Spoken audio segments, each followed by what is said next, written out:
Hola, ¿qué tal? Muy buenas noches. Yo soy Lorena Martínez Bellos y hoy estamos en Dialogando con Lore. Hoy vamos a tener o tenemos ahorita un invitado especial que se llama el doctor internista Lorger Enrique Jacinto Infante, que vamos a platicar el día de hoy sobre la diabetes. ¿Qué es la diabetes? ¿Cómo nos impacta tanto emocionalmente como físicamente? Y también nos acompaña nuestra psicóloga Laura Ivette García Gamboa, donde todas las dudas que tú tengas, todas las preguntas que tengas, por favor, mándanos mensajitos y te las vamos contestando. Recuerda que Diálogos con Lore está, todos los episodios de Dialogando con Lore los puedes encontrar en el sitio web ishbalmujer.com/podcast/, y también está disponible en YouTube y en Spotify y hay Radio. Bueno, pues comenzamos. Doctor, ¿qué es la diabetes? Bueno, primero que todo, muchas gracias por la invitación y es un placer estar acá. Gracias. La diabetes es una enfermedad endocrino-metabólica con afectación sistémica. Es, para resumir la enfermedad, afecta a diversos órganos en diferentes momentos y siempre trae complicaciones en el paciente. Es en general en cuestión de la enfermedad de la diabetes. ¿Y hay más diabéticos que personas con cáncer? Se podría decir que sí, a pesar de la variabilidad de cáncer en el mundo y cuántos tipos de cáncer, pero la diabetes solamente en México se estima 14 millones de personas afectadas por la diabetes que se conoce. Y la literatura habla siempre de un 10 a un 15% de pacientes que aún no se han diagnosticado. Es decir, estamos hablando de casi 30 millones de personas en México nada más. Que no saben que son diabéticos. Que los que saben que son diabéticos y los que están por diagnosticarse y que no conocen que son diabéticos. ¿Y cómo puedes detectar que tienes diabetes? ¿Cuáles son los síntomas? Bueno, la diabetes, en dependencia del tipo de diabetes de que estemos hablando, vamos a hablar de la más común, de la diabetes tipo 2 o la diabetes no insulino dependiente, que es como se conoce antiguamente. Esta diabetes se suele manifestar de diferentes formas. Incluso le dicen que es la enfermedad de las P. ¿Por qué por P? Porque viene pérdida de peso, poliuria, que esto es orinar mucho, polidixia, que es tomar mucha agua, prurito, es picazón, sueles tener picazón en lugares que no son comunes o por lo menos no tiene afectación la piel y se caracteriza mayormente por eso. Casi siempre hay antecedentes familiares y lo otro es que está acompañado de sed intensa, de pérdida de peso y cansancio fácil. También, y ¿no? sí, la poliuria, como se dice, es orinar con mucha frecuencia debido a la diabetes. Entonces, si tú o te da mucha sed o ganas de ir a hacer pipí, de orinar, o cansancio, agotamiento, tienes que ir al doctor porque son alertas de que ya te están avisando de que o ya eres diabético y no lo sabes o eres prediabético. ¿Y cuál es la diferencia de la diabetes tipo 1 a la 2? Bueno, son las más conocidas y son las que más se hablan, pero hay otros tipos de diabetes. La diferencia del tipo 1 tipo 2 tiene que ver en cuestiones fisiológicas, tiene que ver en cuestiones endocrinas y cuestiones hasta de la edad. Por ejemplo, la diabetes tipo 1 suele afectar a pacientes jóvenes, en edad joven. Suelen ser la llamada diabetes insulino dependiente, ya que por algunos trastornos o infecciones, puede ser también, en la vida de la niñez o fetal que tenemos, se nos ve afectado la segregación de insulina. Y entonces es el paciente que dice que es dependiente de insulina y ese es conocido, el tipo 1. El tipo 2 es debido A una, dentro de su fisiopatología, es debido a varias cuestiones. Y la más importante es a la resistencia insulínica que tienen nuestros tejidos y nuestros órganos debido al incremento del tejido adiposo. Entonces, casi siempre son personas mayores de edad y el diagnóstico suele ser tardío, no temprano como en el paciente tipo 1. Y es verdad que la diabetes se te puede presentar por un susto, por, no sé, un coraje. Ojalá fuera así, o no, ojalá no fuera así, porque entonces todos viviéramos con diabetes. Todos tenemos coraje una vez en el día. Entonces, no suele ser así, no suele ser. Casi siempre el coraje, el estrés, es eso, más que estrés, y tiene que ver con un juego hormonal. Y ahí se ve involucrado muchas hormonas, como la más conocida, el cortisol. Este cortisol activa lo que vienen siendo la suprarrenal, las glándulas suprarrenales, y provoca una serie de hormonas, adrenalina, noradrenalina, que provoca aumento de azúcar en sangre, que son las hormonas que nos permiten la respuesta rápida. Estamos cruzando la calle y nos viene un auto encima, y esa es la que nos permite actuar rápido. Entonces eso necesita mucho azúcar, porque necesitamos mucha energía en ese momento, y nos pasa eso. Y entonces el cortisol es la hormona que nos tiene alerta casi siempre, es la hormona del estrés, y es la que participa en esto, pero no por un coraje se suele tener diabetes.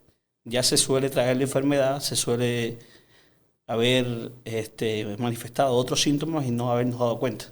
Y nos damos cuenta en ese momento porque se dispara, pero no suele ser por eso. Y, Doc, ¿es verdad que la diabetes se hereda? ¿Es hereditaria? Sí, la diabetes tiene componente hereditario fuerte. Tanto tiene que ver mucho con nuestros padres.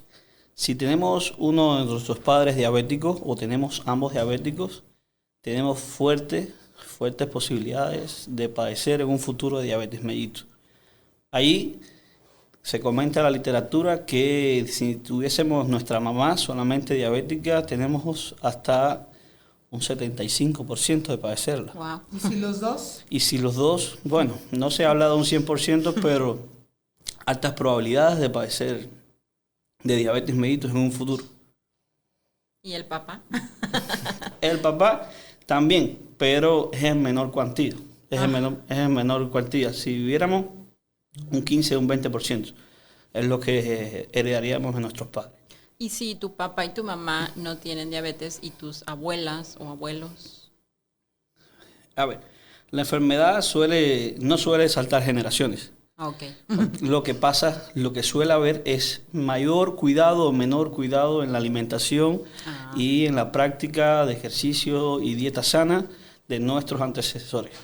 Por ejemplo, la mamá, papá pueden haber sido diabéticos o simplemente no, o se cuidan suficiente como para no expresar en un futuro esa diabetes. Porque si tenemos nuestra mamá y nuestro papá diabéticos, y yo sé que tengo un alto porcentaje de diabéticos, entonces, o de padecer la diabetes, tenemos una planificación importante en nuestra vida. Horas de ejercicio, alimentación sana, no alcohol, no azúcar, no drogas. Y vienen cuestiones que te vas preparando para dos cosas: o retardar mucho la aparición de esa enfermedad o evitar a fondo las complicaciones que nos traería la enfermedad. De 10, ¿cuántos diabéticos hay? De 10 diabéticos, ¿cuántos son? O sea, de 10 personas, ¿cuántos son diabéticos? Acá, en México, de 10 personas, cada 10 personas hay 4 a 5 pacientes. 4 que son diabéticos y llega al número 6 que no lo conocen. Es decir, de esos 10, 4 sí lo son y los conocen. Y de esos 10, 2 no saben que son diabéticos. Wow. Y ahorita que decía de los cuidados, ¿no? Eso es muy importante. Luego no sabemos exactamente cómo cuidarnos, qué comer, qué sería muy peligroso, que te puede como ser un factor mucho mayor para la diabetes en la alimentación. El cuidado de la diabetes, del que más se conoce, es de la alimentación, como usted dice. Sí, todo el mundo sabe que si es diabético, se acabaron los azúcares, se acabaron los carbohidratos, se acabaron muchas cuestiones, muchos alimentos que consumimos en el día a día. Eso sí, pero el diabético necesita otros cuidados que no son bien conocidos. El diabético necesita un podólogo porque tiene que aprender a cortarse las uñas. Un diabético necesita la atención, sobre todo las mujeres diabéticas, necesitan visitas continuas al ginecólogo, por supuesto, necesitan una comisión que están múltiples doctores, múltiples especialidades, endocrinos, nutricionistas, psicólogos, psiquiatras, internistas, dentistas, que es muy importante, angiólogo, nefrólogo, cardiólogo, es decir, que casi todas las especialidades necesita un paciente diabético. Y la cultura de cuidarse, ahí está la supervivencia y la calidad de vida del paciente. ¿Y cuál es el órgano más, digamos, porque luego no sabemos cómo funciona nuestro cuerpo? Una gran ¿verdad? pregunta, una gran pregunta. El órgano más afectado, Sí. nosotros, como todo, como un sistema de órganos completo. No hay paciente o no, la diabetes no respeta órganos. Si vamos a ir por sistema de órganos, decimos que la diabetes, vamos a empezar de arriba hacia abajo y de afuera hacia adentro. Si empezamos por el sistema nervioso central, la diabetes puede provocar enfermedades cerebrovasculares. ¿Okay? Si vamos a los ojos, puede afectar y la pérdida de la visión. Si seguimos por la boca, afectación de las piezas dentarias, se ha visto hasta 1/3 de los pacientes diabéticos, la mala calidad de las piezas dentarias llevan a la descompensación de la misma enfermedad. Seguimos, si vamos a aparato cardiovascular, vamos a ver infartos, vamos a ver desautonomías, desregulaciones, que son cuestiones o complicaciones de la diabetes avanzada. Si vamos para el aparato sistema digestivo, va a encontrar disímiles de afectaciones. Hay las más conocidas, la gastroparesia diabética, paciente de vómitos, diarreas constantes, debido a la desautonomía que tiene el sistema nervioso en la parte del sistema digestivo. Si vamos a la parte renal, Riñón. La enfermedad renal crónica está presente en los diabéticos muy frecuente. Y dentro de las causas de enfermedad renal crónica en el mundo, no solamente en México, es la segunda causa, la diabetes. La primera es la hipertensión. ¿De los riñones? ¿La Sí, hipertensión? la primera causa de insuficiencia renal crónica es la hipertensión. Y luego, No sabía eso. la segunda causa es la diabetes. Pero casi siempre vienen de la mano las dos, hipertensión y diabetes mellitus. Entonces es muy difícil decir, a este paciente lo llevó la insuficiencia renal, la diabetes o la hipertensión, o ambas. Entonces, la piel, afecta también la piel, si seguimos. Se te oscurece. Aparece signos de importantes de resistencia insulínica, como es la acantosis nigrica, que es el escurrimiento de la piel. Aparecen lesiones micóticas, aparecen hongos en la piel. El deterioro de las uñas suelen ser lesiones micóticas. Entonces, afecta a diferentes niveles. Si vamos a los miembros inferiores, la insuficiencia venosa, los trastornos nerviosos que provoca la diabetes mellitus, es que está en todos los aspectos de la vida. Es difícil no mencionar en algo que no esté presente. Doctor, ¿y cuál es el límite para tú decir no soy diabético o sí soy diabético? Es ya un tema un poco más dentro de la fisiopatología. Según la ADA, que es la Asociación de Diabetes Mellitus Americana, que nos regimos por ahí, un paciente con una glicemia en ayuna por encima de 126 miligramos por decilitro, ya hay sospecha de que el paciente puede hacer diabetes mellitus. Puede tener diabetes mellitus. Lo otro que seguiría la conducta del médico es hacer una prueba de tolerancia a la glucosa, que se le da al paciente en ayunas 75 miligramos de azúcar con condensación y se va midiendo a la hora y a las 2 horas. Y si a las 2 horas mantiene un nivel por encima de 200, entonces las sospechas se están haciendo más positivas. A eso se le suma otro criterio más, que es la hemoglobina glicosilada. El valor para decir que un paciente es diabético está establecido en 6.5. Y entonces, resumiendo eso, y aparte los antecedentes del paciente, es más la clínica que traiga el paciente, se le dice al paciente que tiene diabetes mellitus. Wow. Y lo que comentaba hace ratito sobre la glucosa, ¿no? ¿Cómo funciona en el cuerpo? ¿Cuál es su función? ¿Qué pasa ahí con la glucosa al consumir azúcar o al no consumirla? Nuestro cuerpo obtiene energía celular, estamos hablando, a través de dos sustancias importantes. Una es el oxígeno y la otra es la glucosa. Pasa esto a un ciclo importante que es el llamado ciclo de Krebs. Nosotros los médicos tenemos muchos problemas para eso, porque es un ciclo bastante grande y muchas enzimas participan. Y el resultado de una molécula de glicemia, de glucosa, más una de oxígeno, son 36 moléculas de ATP.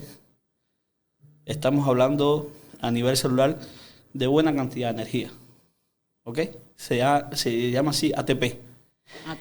Cuando no tenemos esa azúcar o ese oxígeno, pasamos a otro tipo de obtención de la glucosa, de otro tipo de obtención de energía, que es la llamada energía anaeróbica. Se obtiene el proceso anaeróbico. Y el resultado de este proceso son apenas 2 moléculas de ATP. Entonces, el azúcar es importante, el oxígeno es importante, pero también es importante la cuantía en que se consume. ¿Listo? O sea, con la diabetes, digamos que para tratar de, así como hacerlo en términos, ¿no?, sencillos, digamos que la diabetes, la glucosa, usted decía, ya no entra a la célula, ¿no? A ver, la diabetes en dependencia del tipo, porque ya le comenté, hay muchos tipos de diabetes. Ok. Pero mayormente lo que pasa, vamos a hablar de la diabetes más conocida, que es la tipo 2. Okay. ¿Qué pasa en la diabetes tipo 2? Que nuestros tejidos, hay un aumento del tejido adiposo. Ese tejido adiposo suele ser resistente a la insulina. Grasita. Exactamente. Okay. Suele ser resistente a la insulina. La insulina no es más que, vamos a decir, el que ayuda a entrar el azúcar al cuerpo junto con otras proteínas. La insulina es la que ayuda. Exactamente. Okay. Entonces, por eso que al paciente diabético tipo 1 se le pone insulina. Él no produce insulina y se le pone. Y ya por sí hay entrada. Es por eso también tiene que ver el tipo de tratamiento. La diferencia de tratamiento de los diabéticos suele dar por eso. Suele ser por eso. Al tipo 1 que no produce insulina, vamos a ponerle insulina, ¿ok? Y al diabético tipo 2 suele ser por otras cosas, que es por la resistencia de esos tejidos a la propia insulina. Entonces, ese paciente sí crea insulina, lo que sus tejidos la rechazan. Entonces, la medicación o el tratamiento médico va dirigida a evitar esa resistencia. Ya. Y es por eso los disímiles de tratamientos que existen hoy por hoy en la diabetes mellitus. Esa insulina es la que ayuda a entrar junto con otra proteína que son los llamados GLUT, a entrar el azúcar a nuestras células y para que comience el metabolismo del azúcar. Y sin la insulina no se podría hacer. Doctor, ¿y qué es lo que te provoca, o sea, el límite de que ya te tienen que amputar un dedo, una pierna? Ya eso estamos hablando de complicaciones. Y complicaciones, la diabetes se puede decir, o para resumirla, las complicaciones podemos hablar afectación microvascular y macrovascular. Dentro de las afectaciones macrovascular está la insuficiencia venosa debido a la ateromatosis y debido a la inflamación imperenne que provoca la diabetes, el estado hiperglicémico, provoca en nuestros tejidos un estado de inflamación imperenne y entonces todo esto provoca insuficiencia venosa, insuficiencia arterial. Los pacientes que suelen ser diabéticos mal controlados o maltratados también, suelen tener estas complicaciones en edades avanzadas, sobre todo la insuficiencia arterial.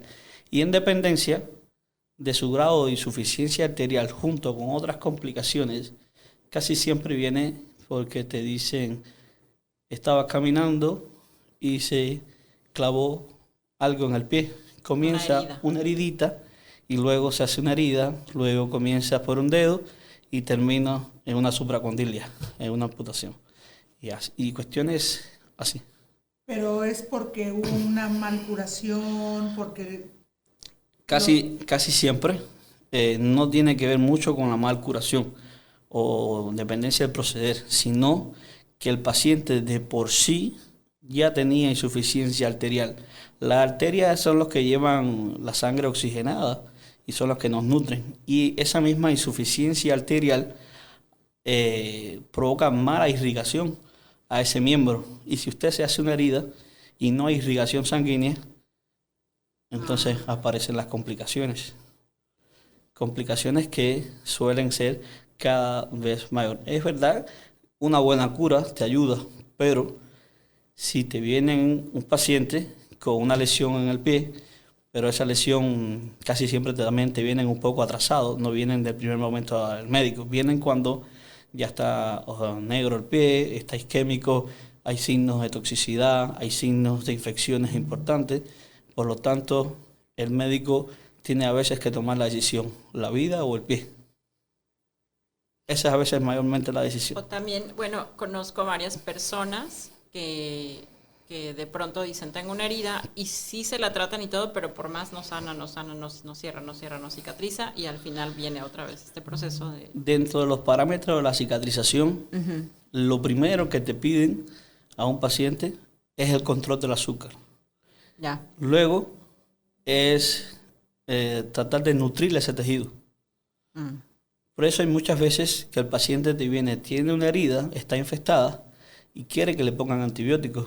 Lo que pasa es que el paciente desconoce que el antibiótico debe llegar ahí por irrigación sanguínea, pero de por sí solo, ahí no hay irrigación sanguínea en el miembro. Entonces, el antibiótico a veces nosotros los médicos decimos, lo ponemos, no lo ponemos, casi siempre lo ponemos a petición del paciente. Sí. Pero hay veces que no es ni necesario poner antibióticos, simplemente una buena cura y cura seca y listo. Sí, o sea, lo que está pasando que usted dijo, ¿no? Que está afectada la circulación y obviamente si hay una herida y ahí no está irrigando la sangre, pues va a pasar este proceso de prácticamente poder no tener como no hay oxígeno, no hay sangre, entonces se puede complicar. Y pues las cuestiones psicológicas, ¿no? Sí, eso, Laura, precisamente cómo impacta el que ya o perdiste la vista o te amputaron una pierna, un dedo, ya tu vida ya no es igual, porque ya dependes de otras personas, porque pues me ha tocado ver, ¿no? Gente que por el azúcar, por la diabetes, pues ya perdió la vista completamente. Y pues ya dependen de un bastón, de un familiar. O sea, ¿cómo te impacta eso emocionalmente? Pues como dijo el doctor, que la diabetes, dice, afecta a todo, ¿no? No es un órgano en especial, sino a toda la persona, a todos sus sistemas.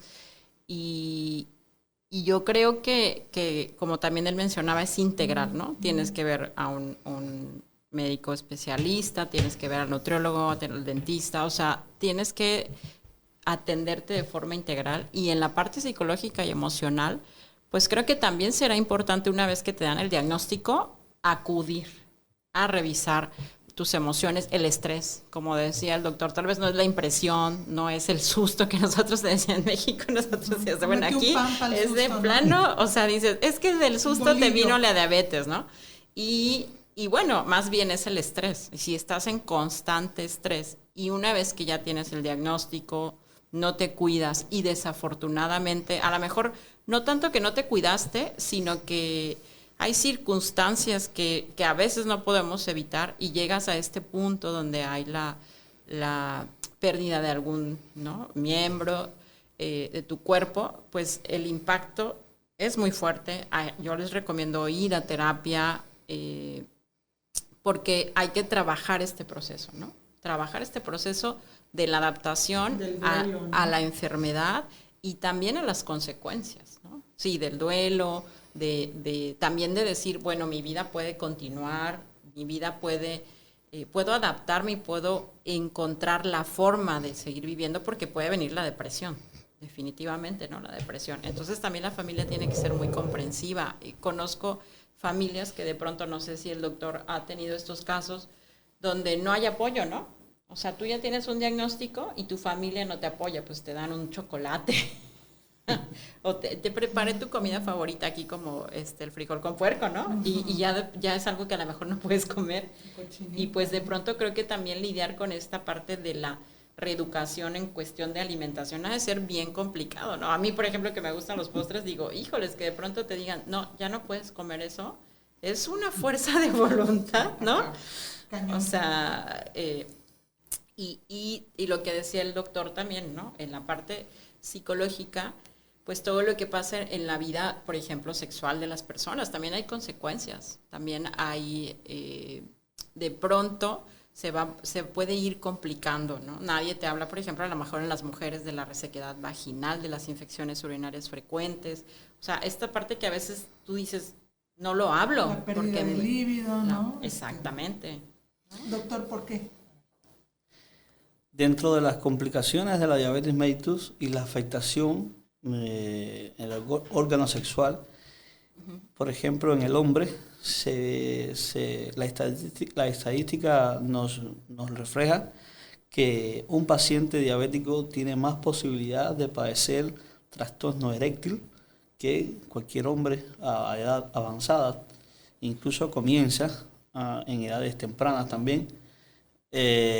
Aparece los trastornos en la mujer como el dolor a la hora del sexo. Aparece el dolor, es una de las complicaciones de la hiperglicemia o la diabetes mellitus. Las infecciones frecuentes, sobre todo las infecciones por cándida en la mujer, que suelen aparecer y suelen ser molestas porque hay secreción, hay mal olor, hay dolor y puede haber una desencadenada y afectación a otros niveles. Por ejemplo, a partir de ahí puede provocarse infecciones urinarias, pueden tener dificultad a la hora de salir embarazada y se ve mucho en los pacientes jóvenes diabéticas que no se suelen controlar. No consiguen el embarazo con mucha facilidad. Luego, a la hora del embarazo, las mujeres suelen sufrir más complicaciones durante todo el periodo y el producto suele también tener varias complicaciones. Se habla de macrofeto, en caso de la afectación del feto, siringomelia, son malformaciones que aparecen en el paciente. ¿Pueden nacer con diabetes los niños? No, esa parte no suele ser tan unida, sino... ¿Y por qué hay niños chiquitos ya con diabetes? Es una cuestión general, como lo estábamos comentando, durante el proceso fetal o sobre todo los primeros años de la vida, la mamá puede contraer algún tipo de enfermedades, sobre todo enfermedades virales, y afectar las células pancreáticas del nené. O está el error que cuando nace el niño y queremos saciarle el hambre, le damos todo tipo de leche, sobre todo la leche de vaca. Y se ha demostrado que la ingestión de leche de vaca por los niños en la primera escala de la vida produces diabetes mellitus. Todo debido a destrucción de las células del páncreas. Y aparecen, entre otras, complicaciones. Y entonces, ese niño que nace tiene posibilidades a tener malformaciones. No tanto a padecer de diabetes, pero tener malformaciones. Y la mamá de padecer complicaciones y complicaciones severas durante el embarazo. Y por ejemplo, doctor, esos niños, porque yo he visto niños de 6, 8 años que son diabéticos, su proceso de vida puede durar mucho tiempo o por ya tener diabetes tus órganos se van. Ahí entra la cultura de la enfermedad y la educación de la enfermedad.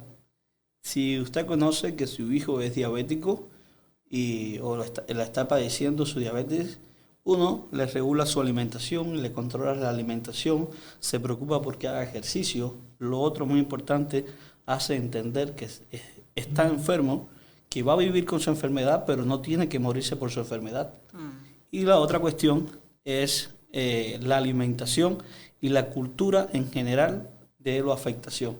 Como le digo, él sabe que nadie puede cortarle las uñitas, tiene que ir a un especialista para aprender a cortarse las uñas. Él sabe que debe ir al dentista con bastante periodicidad para poder arreglarse la boca, las piezas. Él sabe algunas cuestiones que, por ejemplo, si va a salir, no puede olvidarse el almuerzo o la comida, no puede saltar sesiones de alimentación, porque la cultura de la alimentación y la cultura de la enfermedad evita que el paciente se complique, evita que el paciente pierda calidad de vida. Eso es lo más importante, calidad de vida. Por ejemplo, ahorita la moda es el ayuno intermitente.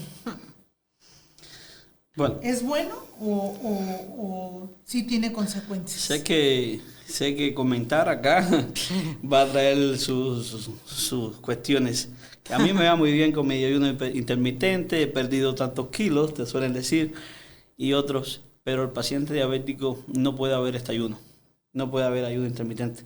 Lo aconsejable es muchas frecuencias y poca cantidad de alimentación. ¿Cuántas veces debe de comer un diabético al día? Se le suele sugerir al diabético mínimo de 5 a 6 comidas, que se distribuyen de la siguiente forma. Desayuno, que es importante, luego una merienda, ¿ok? El lunch, el almuerzo, es importante, después otra merienda, la cena, que es, vamos a decir, la menos importante en cuanto a la cantidad de comida y la calidad, y luego, antes de acostarse, siempre se le solicita al paciente diabético que coma o se alimente. Siempre está el riesgo de la hipoglicemia por el tratamiento. Por lo tanto, siempre se le sugiere al paciente diabético, antes de acostarte, trata de merendar algo. Se le pide un producto lácteo, queso, leche o yogur. Fruta no. Todo sin azúcar. No suele, esta merienda no suele ser con frutas al final del día, porque está demostrado que las proteínas lácteas se demoran más tiempo para degradarse. Por lo tanto, vas a estar toda una noche dormido en ayuna y necesitas mantener un nivel adecuado de azúcar, ni alto ni que baje mucho, porque produce hipoglicemia. Esa también es peligrosa en el paciente diabético. Por lo tanto, se suele decir un producto lácteo, porque dura más tiempo en degradación y dura más tiempo en sangre. ¿Y qué es la hipoglucemia? La hipoglicemia es una cuestión o una sintomatología, más le vamos a dar en valores de número. La hipoglicemia es cuando el azúcar en un paciente suele estar por debajo de 70 miligramos por decilitro. Tampoco puede estar tan baja. No puede estar baja. Ambas, yo siempre digo a mis pacientes, ambas, tanto la hiper como la hipo matan al paciente, pero la hiper suele ser más lenta, la hipo en el momento. Entonces, si no te dan azúcar y estás hipoglicémico, sueles perder la vida. sueles perder la vida. Por lo ¿Te tanto, viene un infarto? no, los niveles, como le digo, obtenemos la energía a través del azúcar y el oxígeno. Si no tenemos azúcar, los niveles no son adecuados, no entran a la célula, caemos en un estado de hipoglicemia, como se conoce. Por lo tanto, no tenemos azúcar factible para nuestras células. Y si pasamos de 6 a 7 segundos sin oxígeno y nos provoca un daño cerebral, pasa así igual que el azúcar y suele dar daños cerebrales. Derrame. No tanto así como si, vamos a decir, trastorno de la sensibilidad del sistema nervioso, y suelen apagarse zonas importantes para nosotros. Y en dependencia donde se provoca la hipoglicemia o el punto donde se provoca la afectación, puede provocarnos pérdida del movimiento de la mano, de un hemicuerpo, parálisis facial, estado de coma imperenne, estado vegetal. O sea, el límite es 120. El máximo, para hacer el diagnóstico de la enfermedad. ¿Y lo mínimo? ¿90, 80? 70. 70. El mínimo es 70. Entonces se le pide al paciente siempre estar entre 90 y 180. Ese es el rango de un paciente diabético. No se le exige ni por debajo ni por encima. Siempre ese es el rango. Y el que no es diabético, de 70 a 90. De 70 a 90. Ya. Como en la cuestión de prevención, ¿no? ¿Cómo prevenir? Por ahí decían que en un futuro, pues casi toda la población. La cuestión hace unos años apareció el concepto de prediabetes. Viene a nosotros por varias formas y para facilitarnos a nosotros, tanto a los médicos como al paciente, el adecuado actuar en el paciente. Por ejemplo, si usted tiene un paciente que tiene una glucosa en ayuna de 110, 115, está por debajo de 120, no clasifica como diabético. Pero usted sabe que en un periodo de al menos 5 años, ese paciente, si sigue con el ritmo de vida que lleva, con la dieta que lleva, se puede convertir, es potencial para convertirse en un paciente diabético. Por lo tanto, ese actual de 5 años antes no lo teníamos, ya lo tenemos. Ya. Y podemos ejercer nuestra educación, darle educación al paciente. Debes hacer un poco más ejercicio, debes comer más sano, debes. Y entonces eso nos ayuda a eliminar la frecuencia de la enfermedad. Si tienen alguna duda, alguna preguntita, pues háganosla llegar y con muchísimo gusto les vamos contestando. Doctor, ¿dónde lo pueden localizar? Ahorita estamos dando consulta en la clínica SEMA. El horario es de 4 de la tarde a 7 de la noche, todos los días, menos los domingos. Ahí me pueden localizar. Laura, ¿dónde te pueden localizar? En el 99 81 68 53 24 o Facebook Laura García Gamboa. ¿Con qué cerramos, doctor? ¿Algún mensaje, consejo? El consejo es tratar de vivir con calidad y no alargar nuestra vida solamente por alargar nuestra vida. Hay que vivirla con calidad. Por lo tanto, evitar la malnutrición porque se desnutre tanto por exceso como por defecto. Y entonces evitar la malnutrición. El refresco, tan querido acá, la coca, y tanto daño que hace el refresco. Evitar la malnutrición, simplemente eso, y mucha educación en cuanto al paciente diabético, educación y conocimiento de la enfermedad, que es importante. Laurita, ¿con qué nos despedimos?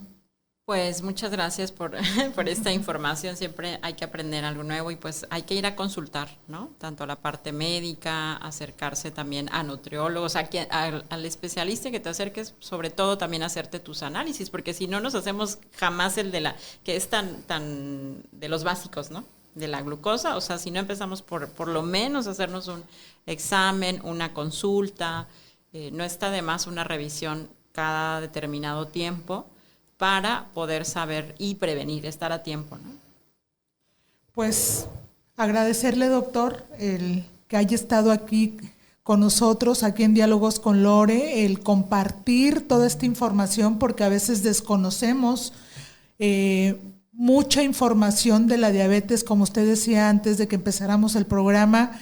Para hablar de diabetes, pues necesitamos 16 programas mínimo para pues explicar, ¿no?, los tipos de diabetes, las consecuencias, y bueno, y un sinfín de cosas. Y de verdad, aquí tiene su casa, lo vamos a estar molestando seguido porque pues usted tiene toda la experiencia y su especialidad pues tiene que ver con todo, un poquito de todos. De todas las especialidades, ¿no? Y pues Laura, muchísimas gracias, y de verdad que si tú tienes un paciente o un enfermo con diabetes o a punto de cortarle el dedito, el pie, o con una herida mal cuidada o con depresión, pues busquemos apoyo también psicológico, porque es bien importante, porque pues muchas de las veces, como decía Laura, pues estás triste, estás deprimido, toma que hay un poquito de refresco, o el chocolate, o cómete un pancito, ¿no?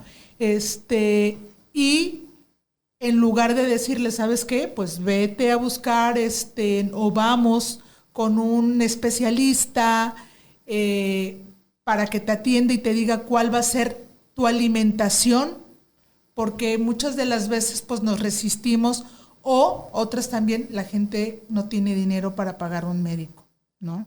Sobre todo lo vemos, doctor, usted que está allá en la clínica SEMA, pues cuánta gente de escasos recursos llega, pero también es la que más refrescos consume, ¿no?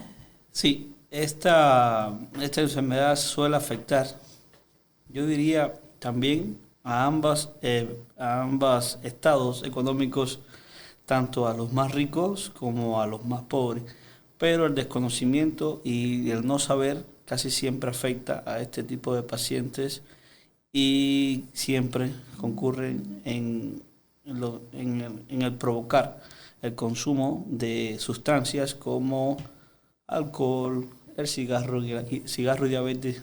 Es lo peor. Es un dúo que no debe nunca asociarse, y casi siempre el consumo irracional de bebidas, tanto energéticas como